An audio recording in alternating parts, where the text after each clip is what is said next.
Justo estábamos en una videoconferencia y a alguien se le escapó ahí el WhatsApp. Hasta que... Ah, ya, perfecto. Bueno, cosas que suceden en No, la sí, transmisión en vivo. no, sí, sí, sí, todo un tema, dice, se le escapó, que se le escapó una maleteada. Ahí hay unos files, ingeniero, en las redes sobre el tema de transmisiones en vivo. A veces hay que estar pendiente porque se puede escapar cualquier detalle. Sí, sí. Sí, puede. A ver.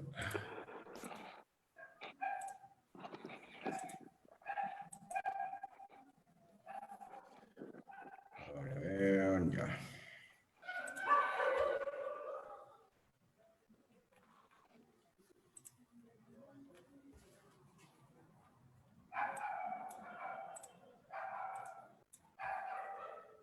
Ujú.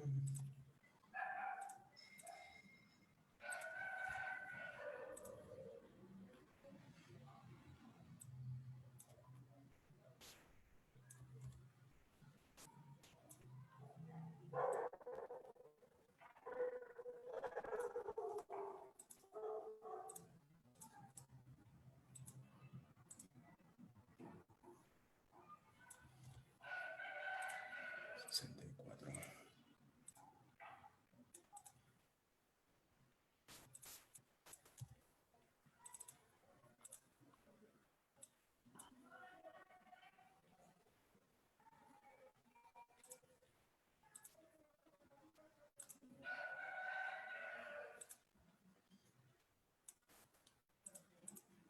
Bien, ahí está.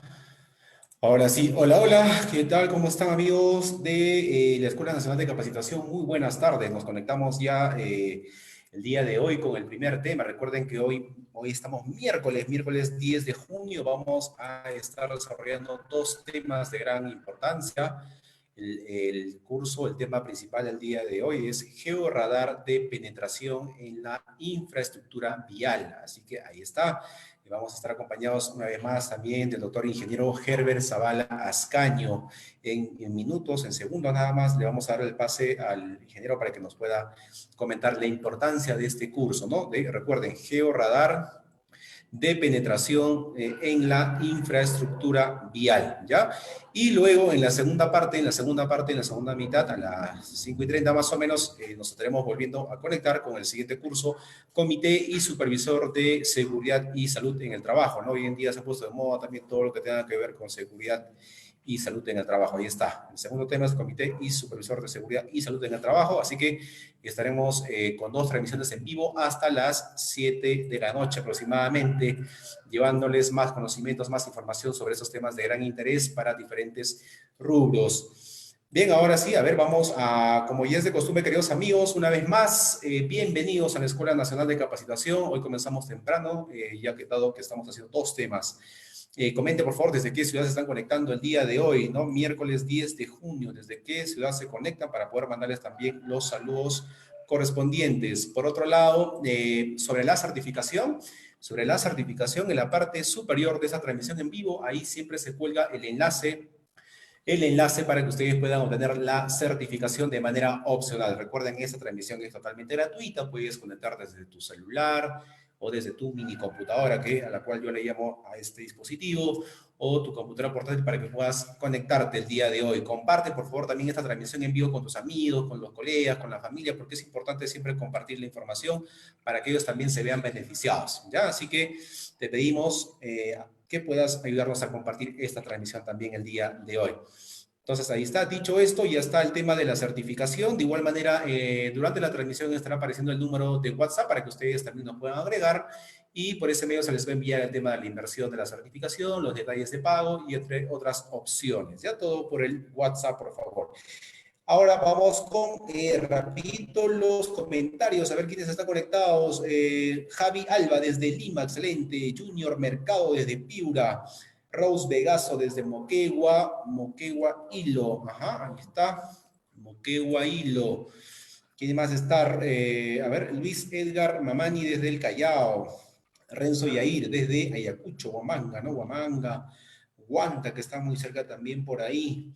Ajá, a ver, Edith Rojas desde el INSE, Orlando Tello Grandes desde Picota, San Martín, Daniel Víctor Lozano, saludos desde Ayacucho. Oh, Vladis, Ayacucho también, excelente, mucha gente de Ayacucho, qué bueno que se estén capacitando. Ajá, ahí está. Edmundo Guerrero, saludos desde Chiclayo también. Beto desde Guaral, ajá, de Guaral. John Eche desde Sechura Piura. Magua CG desde Huancayo, dice, ¿no? Un saludo. A ver, Juan José Portal desde Ayacucho también, excelente. JC Valdés desde el Cusco, ahí está. José Luis Cabello, saludos al doctor Zavala, ahí está, excelente. Alfredo León Chicoma, desde Trujillo. William Chacaltana, buenas tardes. Flores Yapias, desde Cerro de Pasco, ajá, ahí está Cerro de Pasco, el famoso tocos, ¿no? Que se come ahí en Cerro de Pasco. Ajá, con todas sus propiedades curativas también. Ajá, buenas. A ver, Manuel Antonio desde Huaraz. Hemos estado también por la Cámara de Comercio de Huaraz, ¿no? En la plaza principal. Ajá, Juan desde Chimbote. Jeremías Vargas desde Apurita, excelente. Sigan comentando, por favor. Sigan comentando. Y ya mismo vamos a comenzar el curso. A ver, el día de hoy, recuerden, para los que se están conectando recién, el tema es georradar de penetración en la infraestructura vial. Ya, ahí tenemos saludos también desde Colombia. Fernando Herrera desde Colombia. Saludos. ¿Desde qué ciudad de Colombia te conectas? A ver, Fernando, coméntanos también para mandarte el saludo correspondiente. Ajá. ¿Ya? Y recuerden, a ver, estaremos acompañados hoy del doctor ingeniero Herbert Zavala Ascaño. Vamos a leer un poquito de su perfil profesional para que también puedan conocerlo. Él es ingeniero civil de la Universidad Nacional Federico Villarreal. Asimismo, es magíster también en gerencia de proyectos de ingeniería de la Universidad Nacional Federico Villarreal, ¿no? Asimismo, es doctor también en ingeniería civil de la misma Universidad Nacional Federico Villarreal. Ajá. Cuenta también con un diplomado en especialización de arbitrajes de la ESAN, especialización de gestión de obras públicas de la Universidad del Pacífico también. Experiencia profesional, actualmente es administrador de contrato de la Subdirección de Obras de Carreteras, ¿no? Dirección de Infraestructura de Provías Nacional del Ministerio de Transportes y Comunicaciones. Se desempeñó también como especialista en suelos y pavimentos de la Unidad Gerencial de Conservación de Provías Nacional del Ministerio también de Transportes y Comunicaciones. También es coordinador de estudios y especialista en geotecnia, suelos y pavimentos, miembro del Comité de Calidad de la Dirección de Estudios Especiales y Ferrocarriles también. Ajá, ahí está el ingeniero con mucha experiencia laboral, profesional, tanto académicamente y en la parte del trabajo también. Doctor ingeniero, ¿cómo está? Muy buenas tardes, nos volvemos a reencontrar una vez más aquí siempre por la Escuela Nacional de Capacitación con el mismo objetivo de llevar educación a toda la mayor cantidad de personas posibles día a día. ¿Cómo está, ingeniero? Buenas tardes. Buenas tardes, Juan. Muy buenas tardes a todos. Bueno, es grato siempre refrescarse cada semana compartiendo con los participantes, estudiantes, profesionales, ¿no? Con lo poco modestamente que se conoce. Y bueno, aquí grato y estamos prestos a iniciar cuando se indique, estimado Juan. Genial, ingeniero. A ver, ya está habilitada la opción. Entonces creo que ya podemos iniciar la transmisión. Adelante, ingeniero, a ver, para que nos pueda compartir las diapositivas. Mientras voy aprovechando rapidito, seguir mandando los mensajes. Ahí está, Cerro de Pasco también. Recuerden, la última parte estaremos entrando brevemente también a la ronda de preguntas con el ingeniero para el desarrollo del tema. Ajá, ahí está. Listo, ingeniero. Ahora sí, el escenario es todo suyo. Muchas gracias, Juan. Bueno, buenas tardes a todos. Agradecerles su participación y el día de hoy vamos a presentar un tema que en los siguientes años va a ser de aplicación común, ¿no? En el empleo, en la aplicación, en la evaluación de carreteras. El tema de hoy que vamos a tocar básicamente tiene su aplicación en el estudio y la evaluación del sistema pavimento subrasante.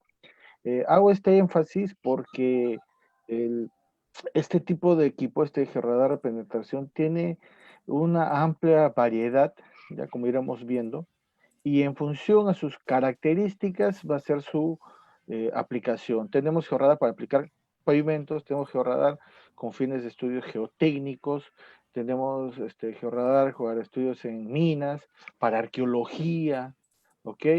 Iremos mencionando algunos casos, por ejemplo, en este último en arqueología, ¿no? Cómo incide su uso cuando se desarrollan los estudios de carreteras, y qué casos ya tenemos en el país, ¿no? Este, Como lo mencionó, por ejemplo, quien les habla está a cargo de la elaboración de prestaciones, de los expedientes técnicos de prestaciones adicionales de la Subdirección de Obras de Carreteras de Provías Nacional. Entonces, nuestro expertise siempre es la de emplear herramientas técnicas que nos permitan, pues, desempeñar nuestro trabajo de manera eficiente, ¿no? Y no tenerle miedo a emplear nuevas tecnologías o tecnologías que tal vez no sean nuevas en nuestro país, pero ya vienen usándose en otros países hace más de 10 años, ¿no? Entonces, he ahí la versatilidad de los ingenieros y como yo muchas veces cuando converso, cuando trato no trato, sino impulsamos que no debemos tenerle miedo a aprender, a seguir aprendiendo, a seguir aplicando, a seguir implementando. Lo mejor es nosotros somos la actual generación de ingenieros, ¿no? Que venimos aplicando lo que se hacía hace 30 años. ¿Ya? Entonces, lo siguiente, lo que se haga, y eso, bueno, lamentablemente no podemos cuestionarlo, lo hemos encontrado así, pero si en los siguientes 20 años se sigue haciendo lo que hace 30 años se hacía, esa sí es nuestra responsabilidad, ¿no? Entonces, en ese aspecto significa cuál es nuestro aporte, cómo participamos, podemos decir muchas cosas, pero lo que a las finales prima son los resultados, ¿no? De las acciones, como consecuencia de las acciones que hemos tomado. En primera instancia, les voy a manifestar que este tema tampoco ya no es nuevo en el país. Quien les habla laboró en la Unidad Gerencial de Conservación de Provías Nacional, que es la encargada de el mantenimiento y de las vías de la red vial nacional. Y en el año 2017, 2016, 17, incluí en los términos de referencia para la elaboración de los perfiles recargados el empleo del georradar de penetración. Logré al menos en 4 o 5 proyectos que se incluyen, que se lograron concretar, y en otros se retiraron porque lamentablemente siempre hay esa resistencia, ¿no?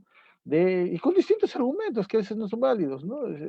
Por ejemplo, yo comento, cuando hace más de, en el año 2005, 2006, cuando se hablaba del deflectómetro de impacto, perfilómetro láser, todo el mundo estaba asustado, ¿no? Quería seguir usando su Viga Belkeman, su rogosímetro Merlin, ¿ok? Porque ya habían aprendido eso y se sentían cómodos, ¿no? Entonces, cuando se veía que venía una tecnología, se asustaban y se demoró la aplicación. Sin embargo, prácticamente por el mismo sistema, se empezó o también hubo ingenieros que tuvieron pues el expertise de ir implementando, aplicando, y hoy en día el empleo de un georradar, perdón, de un perfilómetro láser, de un deflectómetro de impacto pesado, ya es de uso cotidiano, ¿no? Entonces, habiendo quedado relegados, por ejemplo, la viga Bakelman, el rugosímetro Merlin, para el control de calidad en obras, ¿no? Con fines de aceptación de los trabajos, ¿ok? Lo mismo va a suceder por ejemplo, pasó también con el LWD, con el efectómetro de impacto liviano. Esto en el año 2016, 2017 también lo incluimos en los términos de referencia, ¿ok? Y hoy en día, ya muchos lo están usando no solamente con fines de evaluar la deflexión, sino para controles de densidad de campo.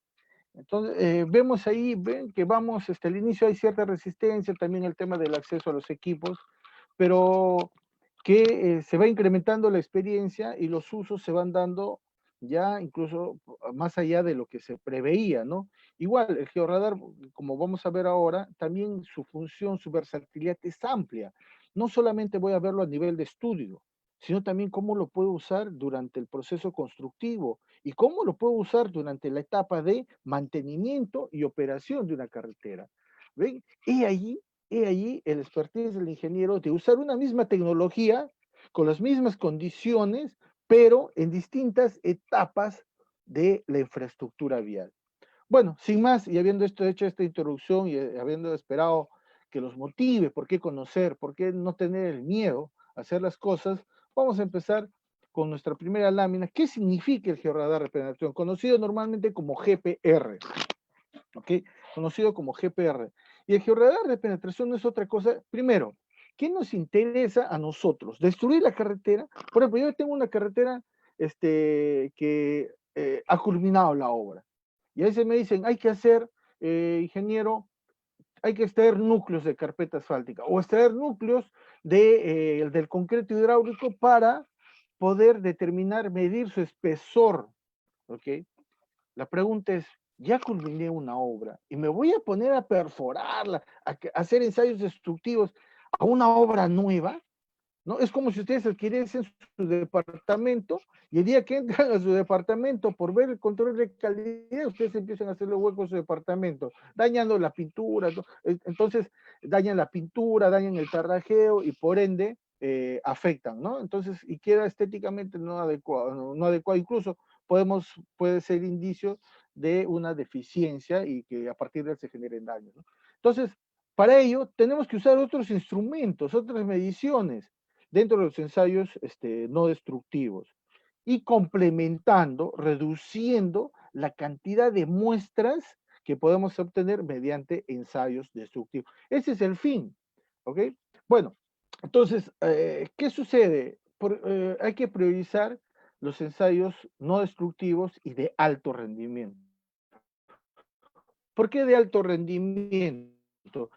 Hacer las mediciones en el menor tiempo posible. ¿Ok? Por ejemplo, si antes con un RoboSAR puedes 10 kilómetros, hacerlo en 3 días. ¿Ok? Sin embargo, con un perfilómetro láser, en un día puedes hacer 100 kilómetros tranquilamente, ¿no? Con un deflectómetro, con una viga Bakerman, en un día tú hacías tus 10 kilómetros de medición de deflecciones. Pero con un deflectómetro de impacto tú puedes hacer en un día 30 kilómetros, ¿no? Entonces, vemos, por eso le decimos equipos de alto rendimiento, porque nos permiten en un menor plazo tomar mediciones mucho más con mayor confiabilidad, porque la adquisición de datos es automatizada, para empezar, ¿no? Y con ello aseguramos la confiabilidad de la información en un menor plazo. Ahora, cuando hablamos de estos equipos, tenemos que tener en cuenta en qué momento, en qué instancia estamos.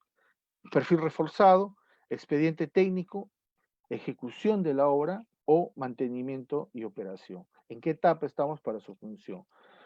Bueno, igual, con el georradar, en vez de estar haciendo, por ejemplo, una de las aplicaciones, estar haciendo mi extracción de núcleos cada, no sé, 100 metros, 200 metros, dejando la carretera en un estado que, con puntos que me pueden incidir en el deterioro, puedo usar el georradar para tener en un solo día, por ejemplo, haber evaluado 70 kilómetros de carretera con espaciamientos de medición de 25 centímetros, 30 centímetros.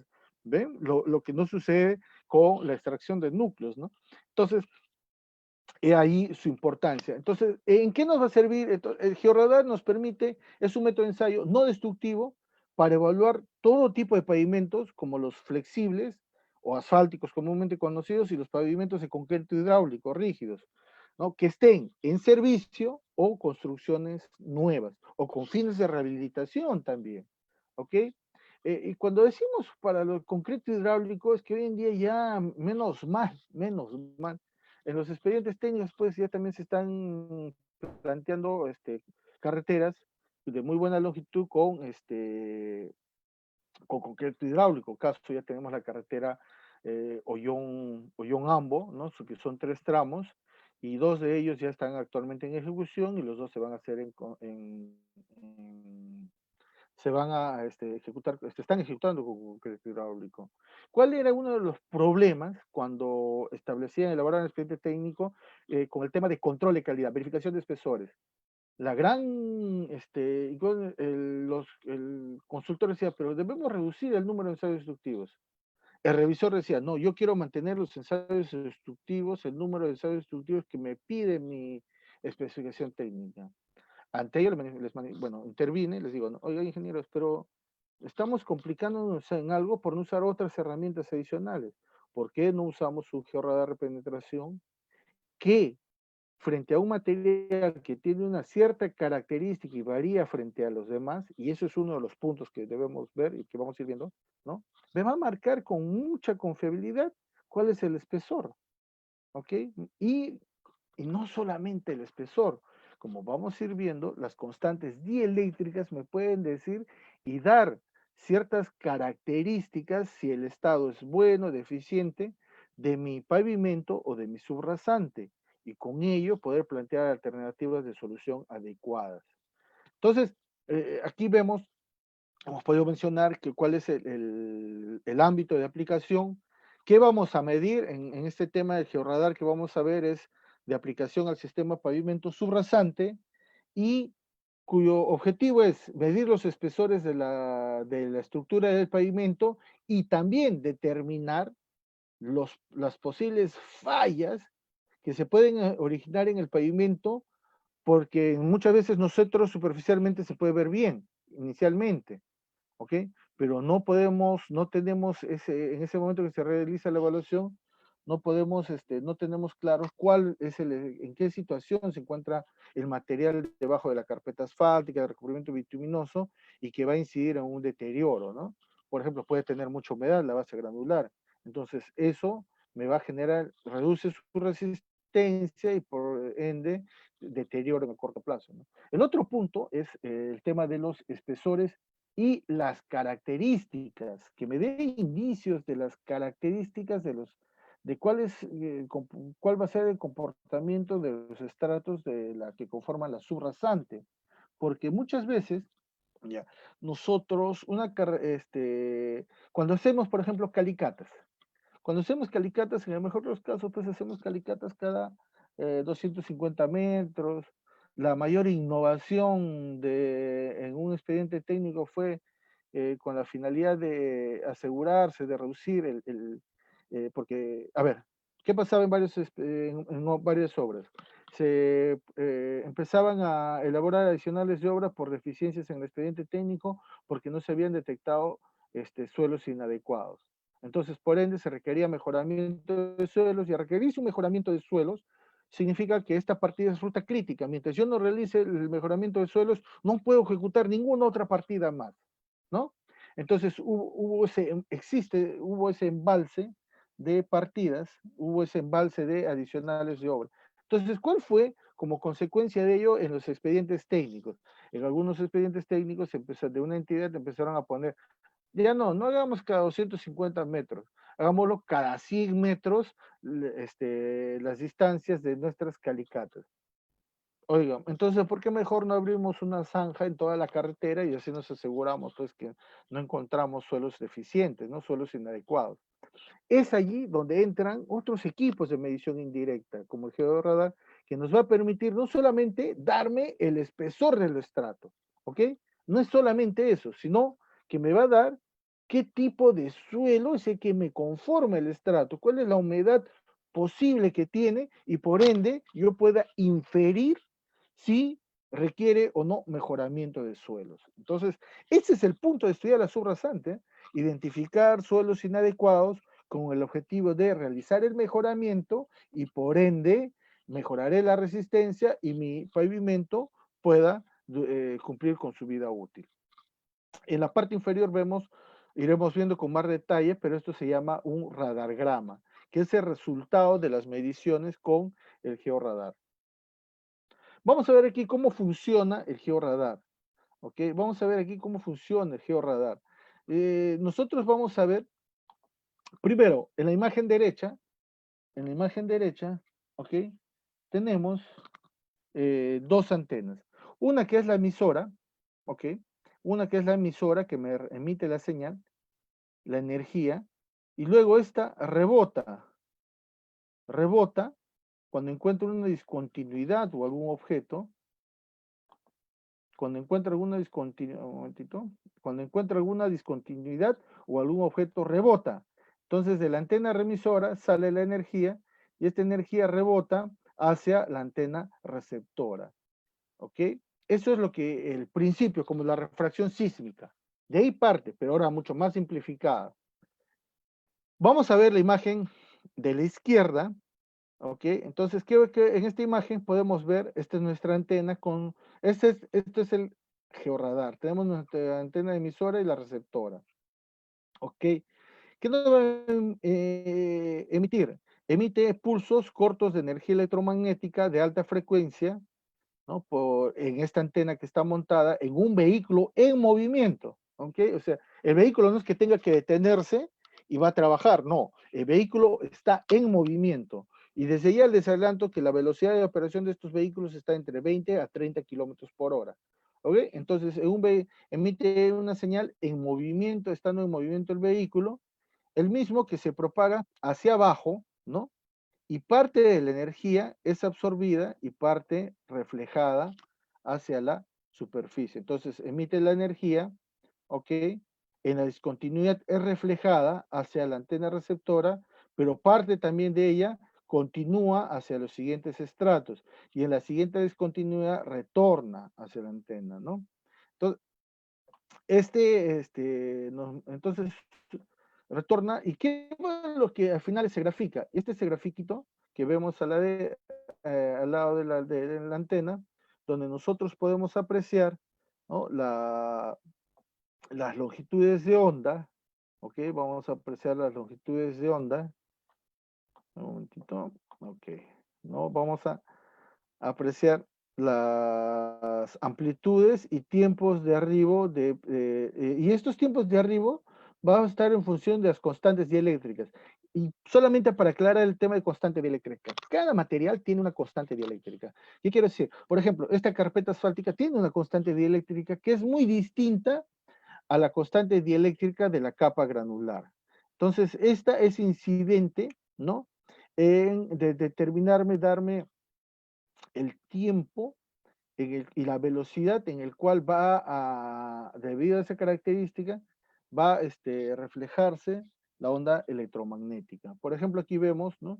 Tenemos una onda, ¿ok? Que es la primera intersección. Esta sería en la discontinuidad de la carpeta asfáltica, que retorna en un tiempo 1, ¿no? A una determinada velocidad, ¿ok?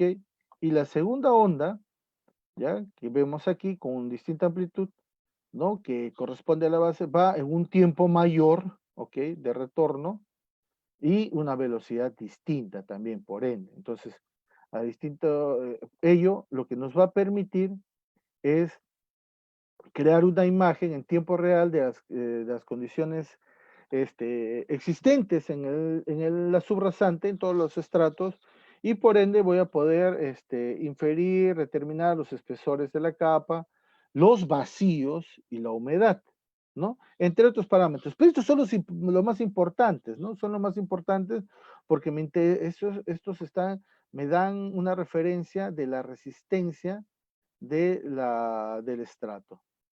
Okay, vamos a ver entonces en otra lámina. Aquí está. Okay, vamos a ver otra lámina donde vemos uno de los principios que habíamos mencionado, que el vehículo, tenemos aquí estos dos, se llaman los radargramas.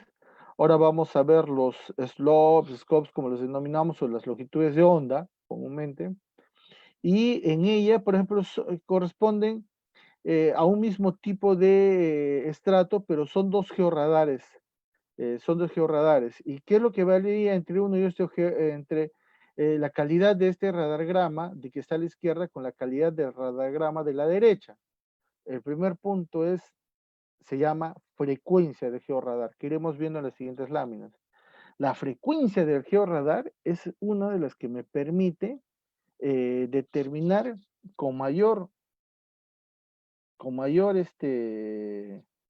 precisión, ¿no? Menores espesores, ¿ok? Menores espesores. Entonces, por ello es que aquí tenemos en este radargrama de la izquierda, la resolución es pobre, y en el radargrama de la derecha, la resolución es de mejor calidad, ¿no? Y podemos ver que tenemos mayores longitudes de onda en menores espesores de estrato, mientras en la izquierda podemos apreciar pues que no se puede, mientras no haya una variación significativa en las características del material referente al que se encuentra subyacente, simplemente las longitudes de onda no van a reflejar, ¿no? Bueno, ahora, como el vehículo está en desplazamiento, por ejemplo, les voy a mencionar, creo que muchos ya tienen conocimiento de que su perfilómetro láser, el perfilómetro láser cuando hace sus mediciones está en movimiento y va adquiriendo datos cada 25 distanciados, cada 25 centímetros de distancia, pero está en movimiento, él hace aparentemente una lectura continua, cada 25 centímetros me obtiene un valor, ¿ok? Igual sucede con el georradar. Con el georradar muchas veces me interesa que mientras más continuo, a menor distancia yo tome la adquisición de datos, me va a permitir una mejor referenciación de lo que yo encuentro en la subrasante. Por ejemplo, yo puedo hacer mediciones de distancias de 100 metros. Sí, puede ser útil, ¿ya? Pero ya pues con eso no reemplazaría las calicatas, ¿no? Las calicatas sí hay casos donde los hacen a 100 metros. ¿Dónde está su aporte del georradar? Cuando yo haga mediciones cada, por ejemplo, 25, 30 centímetros. Ingeniero, ¿se puede hacer cada 10 centímetros? Sí, se puede hacer cada 10 centímetros. Pero ¿cuál es el problema? Ahí viene el criterio ingeniería, que cuando uno muchas veces toma muy cercano, o sea, por ejemplo, a cada 10 centímetros, la información que tú adquieres es altísima.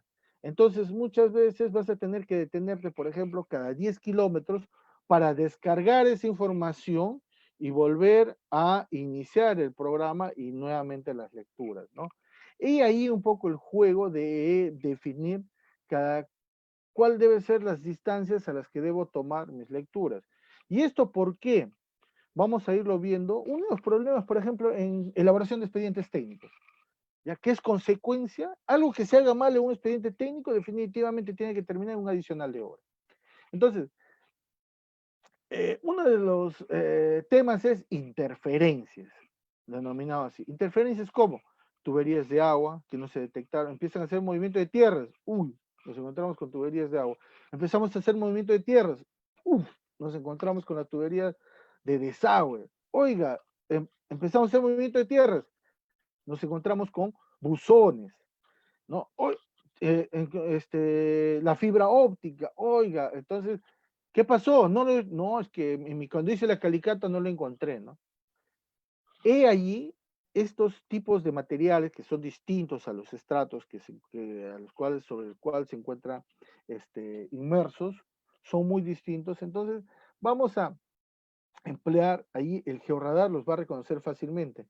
He ahí la importancia entonces de que podamos tener la seguridad también de detectar, porque mientras mayor distancia, se pierde la resolución de lo que yo pueda detectar en la subrasante o en la estructura del pavimento.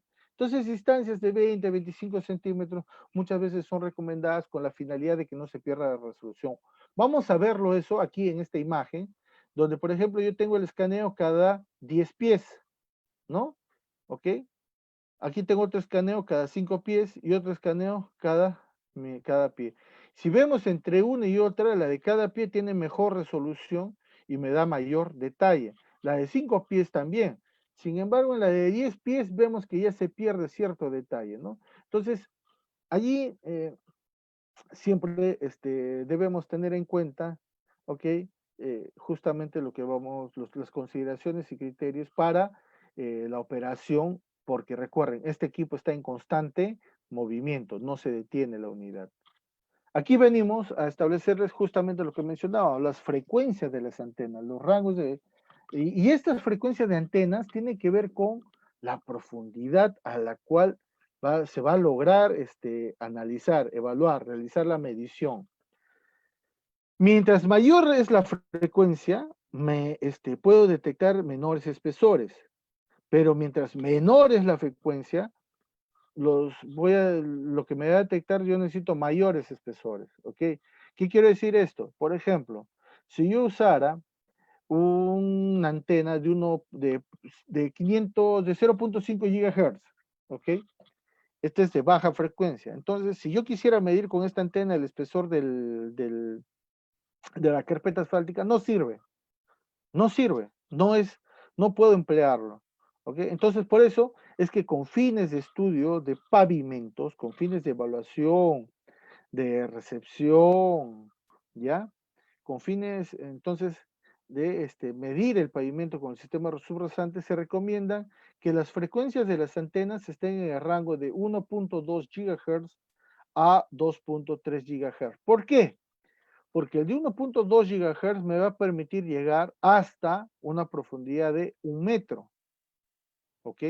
Mientras que una antena de 2.3 GHz me va a permitir llegar hasta una profundidad de 40 centímetros, ¿ya? Que generalmente está relacionada con el espesor total, ¿no? Que podría tener el pavimento que se ha construido. Entonces, he aquí, por eso aquí la referencia de qué tipo de antenas son las que se deben usar para con las fines de estudiar los pavimentos, evaluarlos, analizarlos, ver su evolución en el tiempo. Y algo adicional, si usted, porque, y aquí viene, y vamos a irlo observando más adelante, ¿cuántas antenas entonces debería usar? Si yo uso solamente una antena de 2.3 GHz, solamente voy a lograr evaluar 40, los primeros 40 centímetros, ¿ok? Entonces tengo que usar una antena de 1.2 GHz para poder completar y llegar hasta los 100 centímetros. La de 1.2 GHz no va a tener mucha resolución al leerme el espesor de, por ejemplo, de la losa de concreto, de la carpeta asfáltica o de la base granular, pero sí en aquellos espesores pues que sean de 40, 50 centímetros, sí me es incidente, ¿no? Y eso es lo que al final me interesa con fines de estudio de suelos de la, ¿no? Que de la subrasa, pero para el caso de la estructura del pavimento, sí necesitamos pues una antena de 2.3 GHz porque los espesores son pequeñísimos, 20 centímetros, 15 centímetros, ¿no? 7 centímetros y medio. Entonces es ahí donde, por ello, es que tenemos que siempre trabajar con dos antenas que nos permitan obtener al menos hasta una profundidad adecuada las mediciones. ¿Cuáles son los rangos de profundidad? Aquí vamos a ver, por ejemplo, un ejemplo de resolución por las frecuencias de las antenas. Vamos a ir de abajo hacia arriba. Esta es la resolución del radagrama para una antena de 150 MHz. Pasamos a la siguiente, pobre. Aquí tenemos ahora una antena de 500 MHz.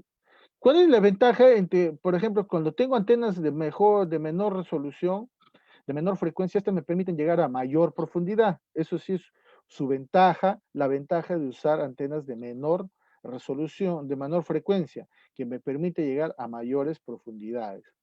Miren ahora, tengo una de 500 MHz y su resolución mejora con respecto a radagrama anterior. Y ahora voy con otra antena que es de 800 MHz, cuya resolución es muy superior a las dos otras, a los otros dos radagramas anteriores, ¿no? Incluso, por ejemplo, en esta imagen podemos ir apreciando este tipo de imagen, y eso hay que verlo en la interpretación. Si vemos aquí aparece como una pequeña parábola. Eso desde ahora nos puede ir, y lo vamos a ver también la misma más adelante, nos puede estar indicando que existe algún objeto, que puede ser una tubería de agua, desagüe, ¿ok? Entre otros. ¿Cuáles son los sistemas de georradar que existen en nuestro medio? Los sistemas de georradar tenemos dos tipos, ¿no? Los de contacto con el terreno y los de no contacto. ¿Cuál es la ventaja entre uno y otro? A ver, primero, vamos a hablar de las antenas de contacto. Estas antenas, como vemos en la imagen izquierda, siempre están en contacto con la superficie del pavimento. ¿Qué quiere indicarnos esto? Que tu pavimento tiene que tener una superficie adecuada para no dañar el equipo. Vamos a ver aquí un video ya de una antena de contacto, ¿no? Una antena de una empresa de aquí nacional.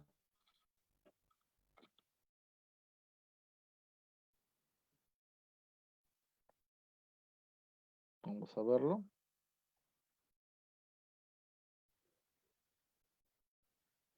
Ah, por favor, Juan, ¿se está viendo el video? A ver, ingeniero, no, todavía seguimos apreciando la La diapositiva. diapositiva. Sí, Ya, ok, voy a en, compartir como corresponde. Muy en la bien. opción avanzada. Ujú.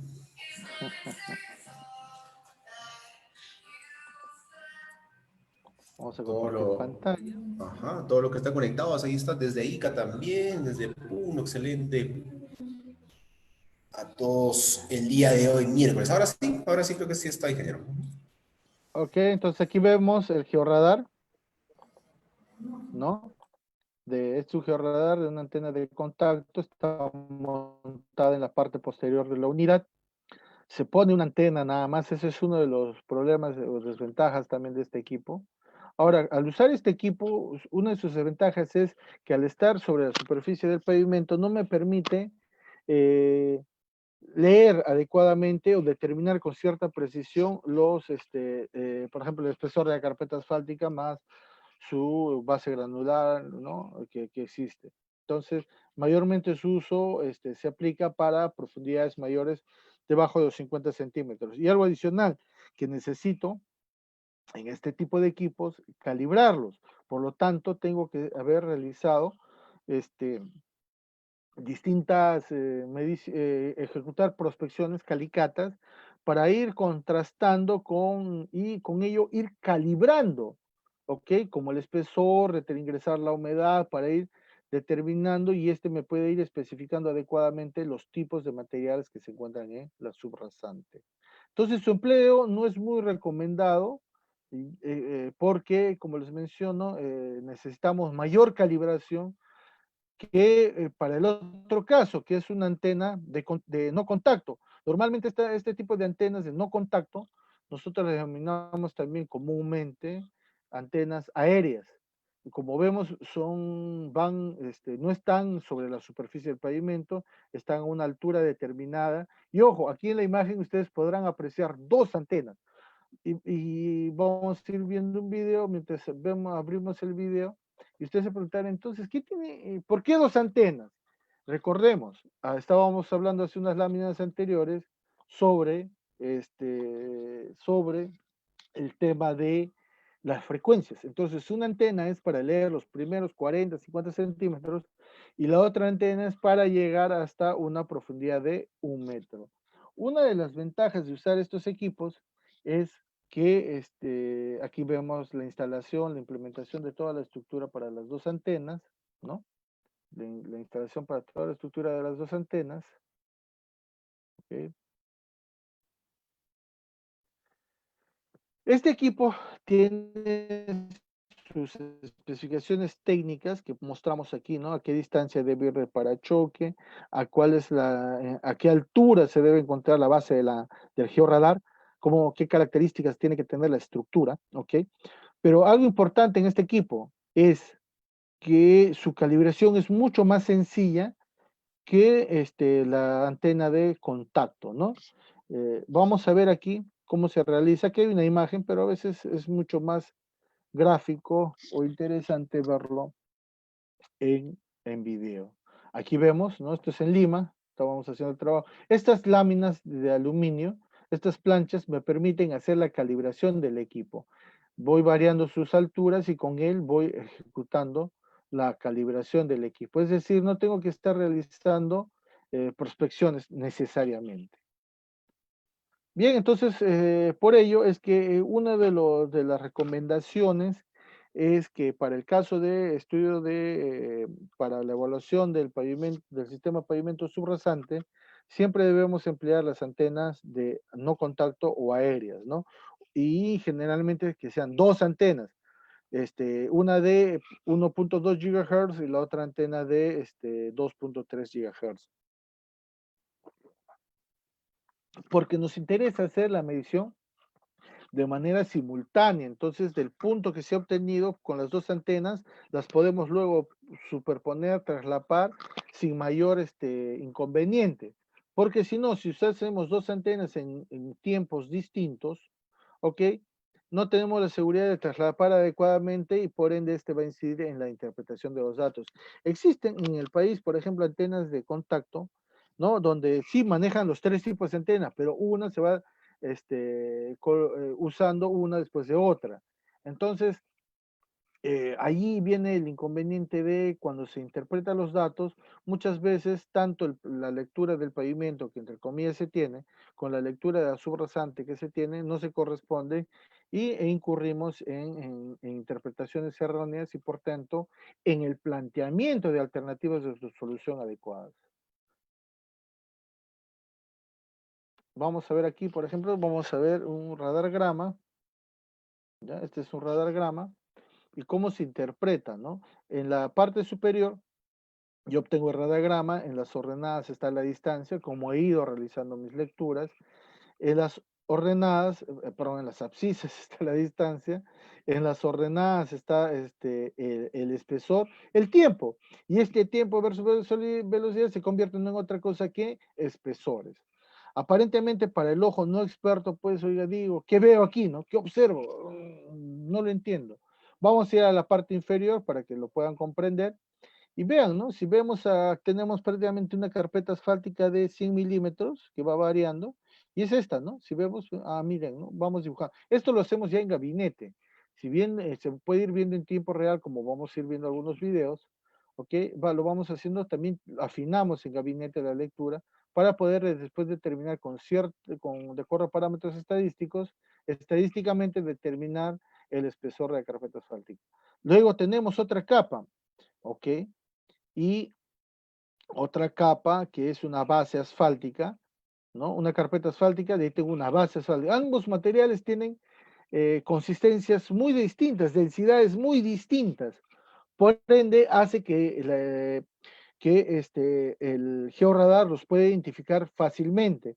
Pero si las densidades, el tipo de material es el mismo, por ejemplo, una base granular con una subbase granular, si bien la base granular tiene piedra chancada, pero sus densidades son similares. Entonces, el radargrama o el georradar nunca nos va a dar la diferencia entre el espesor de base y subbase. ¿Ok? Y si sobre eso yo tengo un relleno, también no me va a dar mucho la diferencia. ¿Por qué? Porque los materiales son parecidos, ¿ok? Las densidades son similares. Entonces tiene que haber una contraposición distinta entre materiales, densidades, características material, para que el radargrama o el georradar los pueda detectar. Bien, entonces por eso es que aquí detecta una base asfáltica, ¿no? Aquí seguimos la forma, miren si ustedes lo ven, podemos ir siguiendo la forma. Entonces con eso lo dibujamos y podemos determinar su espesor. De ahí pasamos a la base granular que se encuentra debajo de la base estabilizada y podemos ir viendo su espesor, ¿no? ¿Ya? Y eso lo graficamos en la parte inferior. Ahora, lo otro que mencionábamos, las interferencias. Esto es a nivel nacional, ya sea a nivel en la red vial nacional, departamental, vecinal. Este es un tema recurrente, frecuente en vías urbanas, no solamente en las redes viales, ¿no? Sino también en vías urbanas, ¿no? Que, oiga, ¿cómo detecto las interferencias? ¿Cómo sé a qué profundidad está la tubería de agua? ¿A qué profundidad está la tubería de desagüe? Cuando compacte no lo afecte y que después no me propicie no sea una causal de generar un adicional de obra. Tenemos aquí nuestro radargrama y en este radargrama ustedes pueden observar lo siguiente, ven unas curvas parabólicas hacia arriba. Esas curvas parabólicas hacia arriba nos está indicando que posiblemente que tenemos objetos, ¿ok? Que esos objetos, ya, miren, hemos pasado, determinación de espesores es discontinuidad, nos va dando la discontinuidad, pero también ahora vienen los objetos que se encuentran allí. Entonces, estos objetos, ¿no? Se grafican y tienen esta simbología en el radagrama, ¿no? Unas curvas parabólicas hacia arriba, que pueden ser tuberías de agua, desagüe o cables de telefonía. Y ahora algo más interesante, hay georradares que me permiten, una vez procesando, hacer una visualización tridimensional y por ende poder percatarnos de qué posibles elementos son. Por ejemplo, aquí puede ser una tubería de agua o desagüe y el buzón, ¿no? Si ustedes lo ven. Y esto es frecuente cuando se ejecuta cualquier carretera de descubrir frecuente de que no se detecte cuando se elabora un perfil o un expediente técnico. Entonces, miren, ve, que tenemos las herramientas, pero no las empleamos, no sabemos aplicarlos. Aquí vamos a ver, y aquí otro caso, ¿no? Por ejemplo, yo tengo ahorita una carretera que se tuvo que cambiar la variante. Una carretera que tuvo que cambiarse la variante debido a que una longitud aproximada de 2 kilómetros empezaron a hacer un movimiento de tierras y se encontró restos arqueológicos, muros prehispánicos, etcétera. Entonces, debido a ello, ya no se puede continuar con el proceso constructivo. Muy bien, ¿cuál es la alternativa? ¿Cuál es la salida? Hay que cambiar el trazo. Muy bien, cambiamos el trazo. Pero ahora, ¿quién me asegura que si en este nuevo trazo, nuevamente, no va a existir o no vamos a encontrar restos arqueológicos? ¿Quién me asegura eso? Porque el arqueólogo, para hacer su CIRA, lo que hace es simplemente va y hace una inspección visual. Él no tiene rayos X en los ojos. Simplemente hace su inspección visual y luego hace su informe y con eso dice, no, no hay restos arqueológicos. Ya con la experiencia que se vive a muchas otras obras, y esto al ser un adicional, no vamos a después hacer un adicional del adicional, porque en este adicional que se hizo no se detectó, ¿no? Los restos arqueológicos. Ante ello, quien les habla sugirió al área correspondiente, oye, ¿sabe qué? Si tu arqueólogo va a hacer la evaluación, que lo realice, esto es el eje, que lo realice con, empleando un georradar de penetración, con la finalidad de que nos brinde la confiabilidad del caso de que ya no existen restos arqueológicos. Por ende, que cuando ejecutemos no vamos a encontrarnos con sorpresas de encontrar, como reiterando, muros prehispánicos, ¿no? Entonces, miren, ven cómo se va, si ustedes se percatan, ya manejando el fundamento de un georradar, cómo podemos ir plasmando en qué podemos aplicarlo. Eso es lo importante. Yo tengo una herramienta y en qué puedo aplicarlo. No solamente nos cegamos en una determinada, un determinado punto, sino que podemos, estas tecnologías son muy versátiles. Bueno, vamos a ver aquí la instalación de un georradar de penetración, video.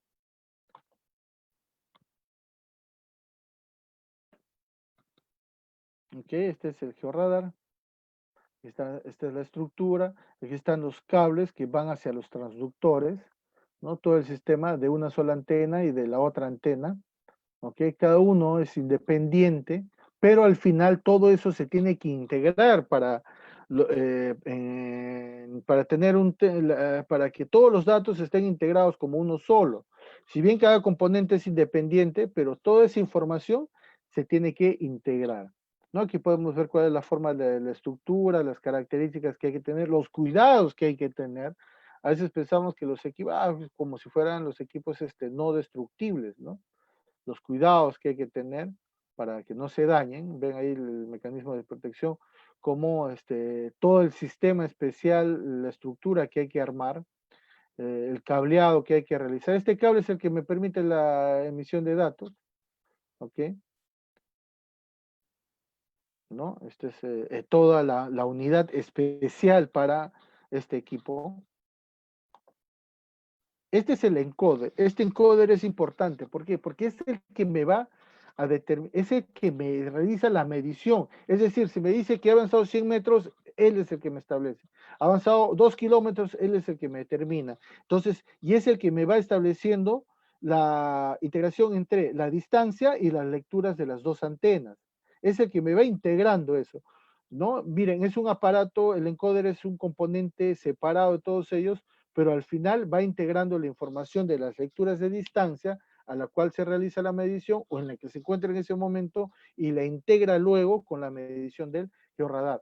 Vamos a ver aquí cómo va todo este sistema de cableados hacia el sistema de adquisición de datos. Vamos a verlo aquí. Este es el sistema de adquisición de datos, ¿ok? Y aquí llegan todos, se conecta mediante los transductores y lo que vamos a hacer es, viene ahí el georradar, los dos georradares, las lecturas de distancia del encoder, y ahora vamos a pasar ahí algo más, no solo, ya, hoy en día no es suficiente eso, bueno, no es que solamente hoy en día, ya viene hace muchos años con los equipos de alto rendimiento y automatizados, que la información debe ser georreferenciada. Este aparatito amarillo que ustedes ven es el que me va a permitir integrar toda la información, pero sumado, ¿quién más? Miren ese aparatito blanco, ese es el GPS. Me es importante esta parte que lo veamos, ¿por qué? Porque muchas veces cuando nosotros se quiere hacer las lecturas georreferenciadas, dejamos las antenas dejamos el GPS dentro de la unidad. Y a veces lo que nos ha sucedido es que las lecturas o la georreferenciación se encuentra pues a 20, 30 metros del punto de donde realmente se ubicó y nos sale puntos fuera de la carretera, ¿no? Por ello que, por ejemplo, en este caso, en este sistema, nos recomendaron que debemos colocar el GPS en el techo de la unidad y de estas características y mejor resolución, ¿no? Entonces, con eso ya tenemos lectura del georradar, de los dos georradares, el medidor, el encoder que me mide las distancias y el GPS que me da las coordenadas, ¿no? Coordenadas y altitud, la georreferenciación. Toda esa información se integra en un solo sistema mediante este aparatito amarillo, ¿ya? Este aparatito nos permite integrar toda esa información y luego eso va hacia el equipo de cómputo, hacia el software. ¿Ok? Todas las instalaciones, cables y más cables, ahí vamos configurando, ¿no? Es este aparato que es el que a las finales nos permite integrar y es el que va conectado hacia la laptop.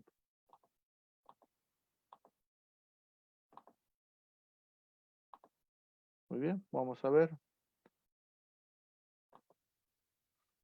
Vamos a ver cómo se realiza primero la medición. Primero antes de salir, ¿no? Siempre hacemos una pequeña, calibración. Vamos a verlo aquí. Ok, aquí está nuestra laptop, ya previamente instalado el equipo y ahora que hay que ver pues que funcione bien. ¿Funciona o no funciona? Entonces, vamos haciendo algunas pruebas. Voy a correr un poco aquí. Aquí están, ¿no? Ciertas características que hay que, velocidad de operación que hay que incluir, ok, condiciones hay que insertamos y hacemos algunas lecturas preliminares para ver si todo el sistema está adecuadamente instalado. Hacemos una primera lectura y ya está, las longitudes de onda, ¿no? De dos antenas, por eso ustedes ven dos gráficas ahí.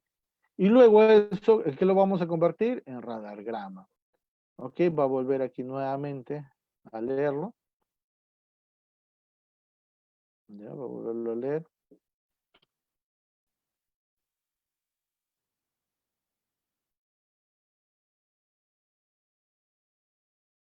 Hacemos nuestras lecturas. Y verificando. Y si ven, cada uno tiene una distinta, entre comillas, distinta lectura. ¿Por qué? Porque son dos antenas de distinta frecuencia. Ya sabemos por qué deben ser de distinta frecuencia.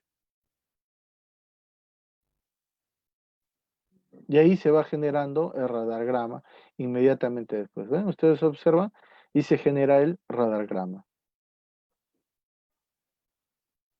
Entonces, una vez verificado que el equipo está adecuadamente instalado, lo que queda es hacer las mediciones. Vamos a ver aquí un procedimiento de manera resumida, antes que nos gane el tiempo.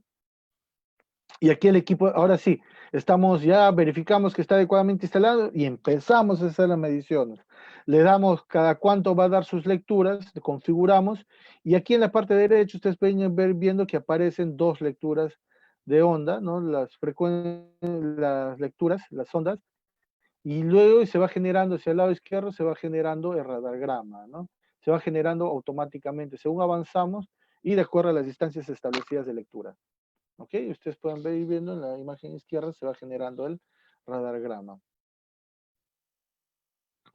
Vamos a ir corriendo un poco para que... ¿Ven? Ahí se va generando el radargrama, vamos viendo. Las lecturas se están tomando, por ejemplo, cada 30 centímetros. Entonces, las longitudes de onda van variando y esto va generando el radargrama cada 30 centímetros, dándole esa continuidad. Y aquí vemos, ¿no? Está en la mitad de la pantalla, oscura, y me va superponiendo, ¿no? La lectura de una antena sobre la otra. ¿Ok? Porque recuerden, la de mayor frecuencia, los primeros 40, 50 centímetros, y la de menor frecuencia hasta puede ser 1 metro, ¿no? Esa es la resolución que nos interesa. Y ahí estamos en pleno movimiento. Y ese es el procedimiento que hay que realizar. Imagínate esto, ¿no? Entonces, por ejemplo, una recepción de obra, ya tú no vas a tener que estar haciendo pues tu extracción de núcleos, etcétera, sino tranquilamente puedes darle en un día hacer o a 30 kilómetros de carretera o a 80 kilómetros de carretera, hacer una medición continua cada 30 centímetros del espesor de los espesores de carpeta y de la estructura del pavimento, y también detectar aquellas zonas donde se haya, entre comillas, se haya indicado que se requería mejoramiento de suelos, ¿no? Porque no tenemos, hasta ahora, no voy a hacer una calicata enorme, una calicata o varias calicatas para poder decir, sí, se colocó el mejoramiento de suelos, ¿no? Que muchas veces la Contraloría lo hace, ¿no? La Contraloría muchas veces que hace es, en la recepción de obra, o después de la recepción de obra, va y quiere hacer sus calicatas, ¿no? Cuando esa acción perjudica y me crea puntos de destrucción para que van a incidir en el deterioro prematuro del pavimento. Entonces debemos acudir a estas tecnologías. Bueno, viene una vez hecho la adquisición de datos, viene el procesamiento, empezamos a detectar cuáles son los espesores, ¿ok? Como vemos aquí, ¿no? Vemos, uy, miren, aquí una estructura muy particular, ¿no? ¿Ya? Y con ello, mediante la norma STMD, determinamos el 95% percentil de cada uno de los espesores de carpeta, de la base estabilizada con emulsión, de la base granular, ¿no? Determinamos sus espesores con al 95 percentil. Y aquí viene, y este es un resultado real, ¿eh? Este es un resultado real de un estudio que desarrollamos, y esto lo hacemos por sectores. Entonces sectorizamos para ir sectorizamos también viendo los espesores, ¿no? Y contrastando con las demás evaluaciones que hemos realizado. ¿Qué es la constante dieléctrica? No es otra cosa que es un indicador de las características de la resistencia y propiedades que me van a poder identificar si los materiales que componen el pavimento de subrasante van a ser reformables. Aquí vemos varios parámetros con su velocidad de propagación y vamos a ver lo que nos interesa, la interpretación. ¿Cómo sé si la subrasante es buena? ¿Cómo sé si el material que actualmente conforma la estructura del pavimento es bueno o deficiente?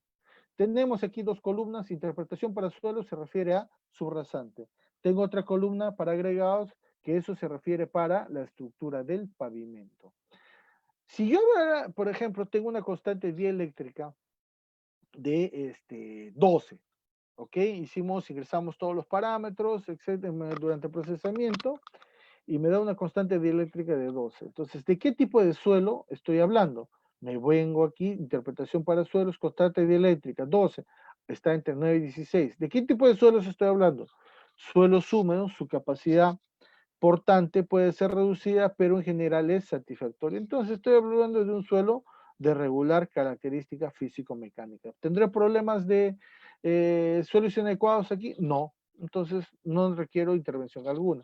Posiblemente sí tenga que verificar si hay humedad, no sea por el tema de nivel freático o humedades altas y por lo tanto habría que ver cómo reducir esa humedad.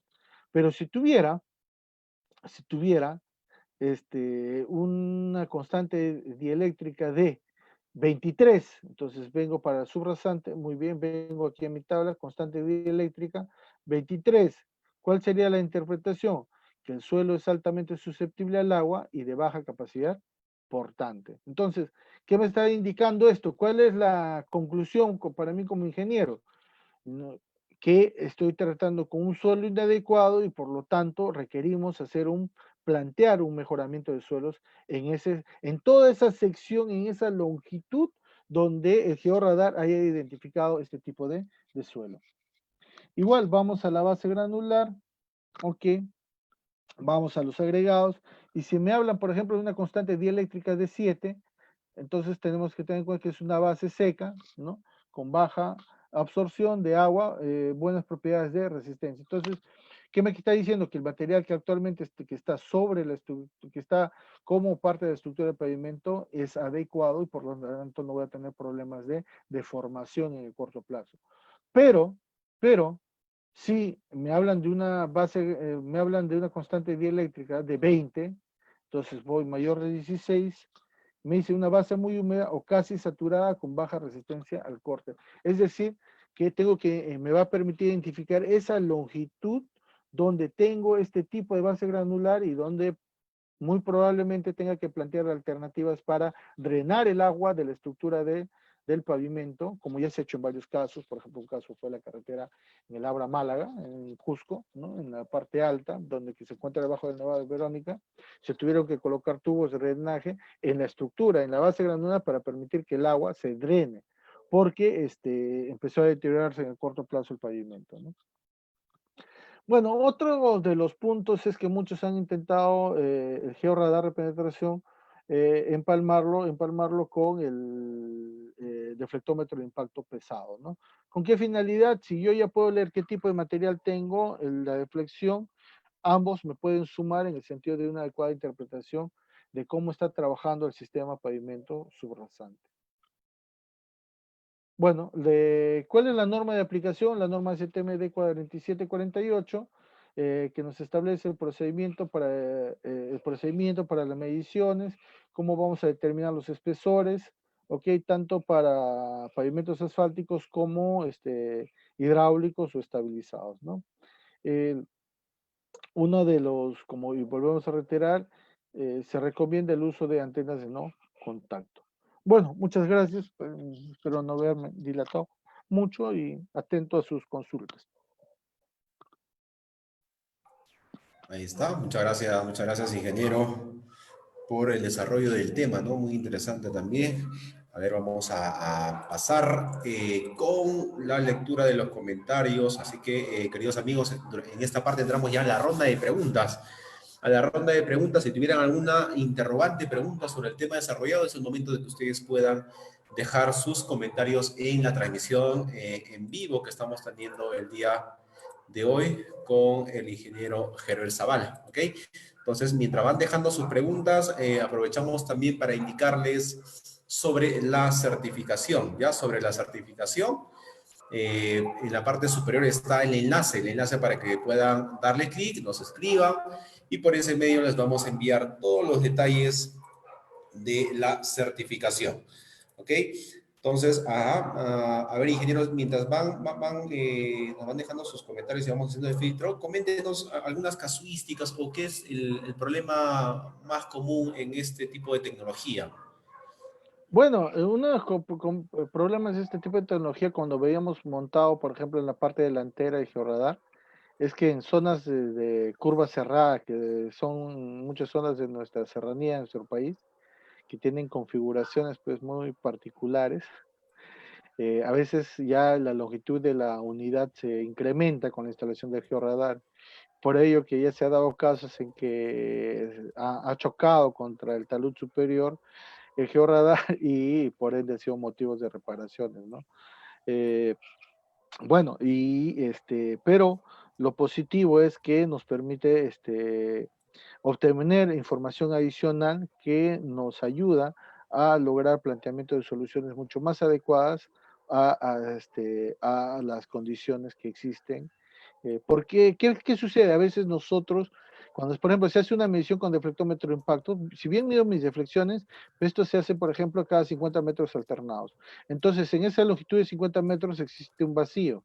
Ese vacío es llenado por el georradar y analizando cada tipo de dato, me permite entonces plantear y determinar mejores en qué longitudes voy a, si la vía requiere una rehabilitación, si la vía requiere un parchado, ¿ok? Si la vía requiere un mejoramiento de suelos, si un reforzamiento de la estructura, ¿no? Entonces, he ahí la importancia de contar con equipos que me permitan hacer mediciones mediante ensayos no destructivos.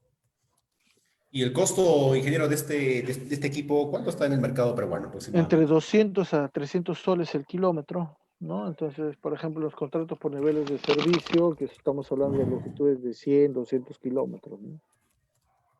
Ahí está, Sí. excelente, gracias. A ver, aquí tenemos ya algunas interrogantes. A ver, Carlos Holguín dice, ¿hasta qué profundidad lectura el georradar? Como le manifesté y como explicábamos en las diapositivas, ah, Salud, salud, ingeniero, salud. bueno, sí, gracias, gracias, y es miércoles todavía. No, no es COVID, queridos amigos. No, no, estamos bien protegidos. Okay. A ver. Bueno, como habíamos manifestado, esto está en función de la frecuencia del georradar. Mientras mayor sea la frecuencia, menor la profundidad de evaluación. ¿Por qué? Porque mayores frecuencias me permiten detectar menores espesores. Y eso es básicamente para cuando deseo de determinar los espesores, las lecturas de la estructura del pavimento. Si yo quisiera mayores espesores o a mayor profundidad, tengo que reducir la frecuencia del georradar. Por ejemplo, para el pavimento necesito una frecuencia de 2.3 GHz para llegar hasta 40, 50 centímetros, pero si yo deseo llegar hasta 1 metro, usaré un georradar después de 1 a 1.2 GHz, ¿no? Y con ello llegaré a una profundidad de 1 metro, 1,20 m. Ajá. Muchas gracias, ingeniero. Ahí en pantalla está saliendo, queridos amigos, también el número de WhatsApp para las certificaciones. A ver, vamos haciendo el filtro de las preguntas. Edgar Vaz dice, ¿el georradar puede medir o estimar el grado de compactación de la base, subbase? No, me da una referencia, ¿ok? Me da una referencia, pero sí me da un parámetro, la constante dieléctrica. Y este parámetro, constante dieléctrica, como mostramos en las láminas, ingreso y me puede decir si justamente estamos con una base adecuada, ¿no? Pero hoy en día, con el fin de control de calidad, si hablamos durante la etapa de proceso constructivo, ¿ok? No sería conveniente usar un georradar, porque es caro, ¿ok? Es mucho más caro y para la magnitud que se requiere durante el proceso constructivo con fines de aceptación de los trabajos, no va a ser incidente. Ahí usaremos pues nuestro cono decímetro nuclear o como lo mencioné al inicio, un LWD, ¿no? Un deflectómetro de impacto liviano que nos permite también determinar el grado de compactación de la estructura recién construida con fines de control de calidad y en un menor plazo, ¿no? ¿Y por qué está ahora siendo, por ejemplo, el LWD mucho más usado que el decímetro nuclear?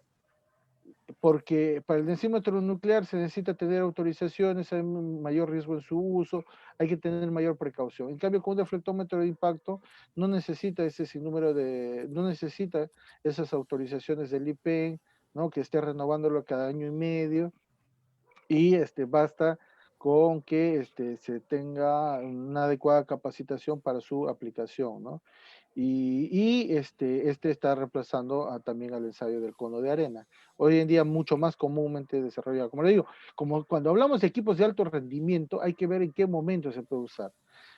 Cuando hablamos, por ejemplo, para el caso de ejecución de obras, como en algunos casos ya hemos planteado, para recepción de obras, es importante, porque en la recepción de obras, pues, se trata de, cuando uno va a una recepción de obras, se trata de ver la funcionalidad de la infraestructura, ¿no? Y no vamos a ir a hacer, pues, ensayos destructivos en toda la carretera porque la daño. Entonces, necesito en el menor plazo realizar mis mediciones. ¿Y eso qué significa? Si voy a hacer mis mediciones en el menor plazo, tengo que usar equipos de alto rendimiento. Entonces, una carretera de 50 kilómetros lo puedo tranquilamente realizar en un solo día. Bien, gracias, ingeniero. Seguimos, a ver, seguimos en la ronda de preguntas, queridos amigos. Hoy estamos miércoles 10, quizás algunos también están llegando a la transmisión. Estamos acompañados del ingeniero Herbert Zavala, ¿no? Muy importante el tema de georradar. Seguimos con la ronda de preguntas. A ver, aquí tenemos a Boris Flores desde Bolivia. Dice, muy buenas tardes, un saludo desde Bolivia. ¿No? La consulta es la siguiente. Mencionan, ¿es posible identificar infiltraciones al terraplén por aguas agresivas provenientes de pasivos ambientales? Entre paréntesis le pone minas, ya que al parecer necesariamente hay que realizar ensayos destructivos para identificar presiones de poro. ¿Qué nos puede comentar ahí, ingeniero? Claro, primero que para ese caso vas a necesitar un georradar de muy baja resolución para poder llegar a profundidades de 20, 30, 50, 100 metros, ¿no? Para empezar. Lo que te va a dar el georradar es te va a dar una referencia de que sí existe humedad, pero no te va a dar el nivel de detalle como el que acabas de mencionar, ¿no? Para ellos sí, pero sí, o sea, ¿qué sucede? Cuando yo uso un ensayo destructivo, me puede decir, oiga, usted en estas zonas sí tiene infiltración, en estas zonas no. Entonces, para asegurarte, en las zonas que no tienes, puedes hacer una o dos prospecciones, no más. Pero en las zonas que sí tienes, también puedes hacer una o dos más y con eso verificar y convalidarás, y eso se llama calibración del georradar, si el tipo de infiltración que existe es de las características que mencionas que pueda suceder, ¿no? Ujú, ahí está. Muchas gracias también, ingeniero, por la respuesta. Vamos con David. David Cueva dice, buenas tardes, excelente exposición. Y menciona, ¿con este equipo se puede hacer ensayos en pavimentos rígidos? Sí, lo mencioné. Así es. ¿Qué sucede? Yo no voy a ponerme uno de los puntos, incluso me permitiría ver cómo está colocado, por ejemplo, una de las aplicaciones, si se han colocado o no adecuadamente los dowels, ¿no? El refuerzo transversal, así como también la ubicación del refuerzo longitudinal, como primer punto. También determinar su espesor, ¿no? Si la densidad, o mejor dicho, la constante dieléctrica del material es constante, no es permanente. Entonces, nos da mucha información y como también manifesté inicialmente, su aplicación no solamente es para proyectos flexibles, es para el concepto de esto es que basta que tengamos materiales de distintas características, ¿ok? De densidades muy distintas, el georradar lo va a detectar.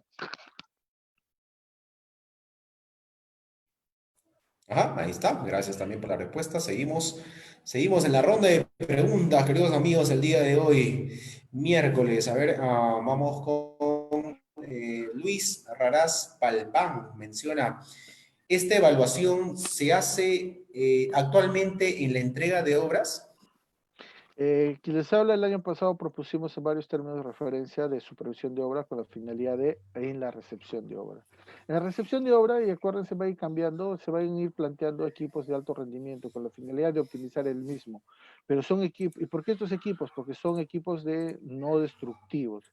Y se necesita hacer una recepción de obra en el menor plazo posible, ¿no? Entonces, como ingenieros, cuando se realiza una recepción de obra, pues no podemos seguir con lo que tradicionalmente se hace, ¿no? Tampoco no podemos decir, oiga, voy y miro, ¿no? Sino que tenemos que, para que nuestras decisiones sean objetivas, siempre emplear equipos de medición y por lo tanto, nos permitan ser eficientes en las conclusiones de manera objetiva a las que podamos abordar.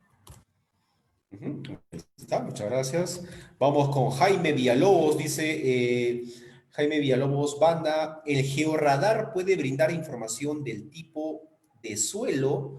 Y si fuese un suelo malo, ¿qué medidas se tomaría? A ver, ¿cuál es el objetivo de ser? Olvidemos por un momento de la metodología, destructivo o no destructivo. Si yo necesito, sí, ¿cuál es el objetivo de hacer un estudio de suelos? Ya sea por un método, como dije, destructivo o no destructivo. El objetivo es identificar suelos inadecuados. ¿Por qué voy a identificar estos suelos inadecuados? Es para poder cambiar la resistencia del terreno. Entonces, ese es el objetivo. Entonces, si con el georradar yo detecto, de acuerdo a su constante dieléctrica, que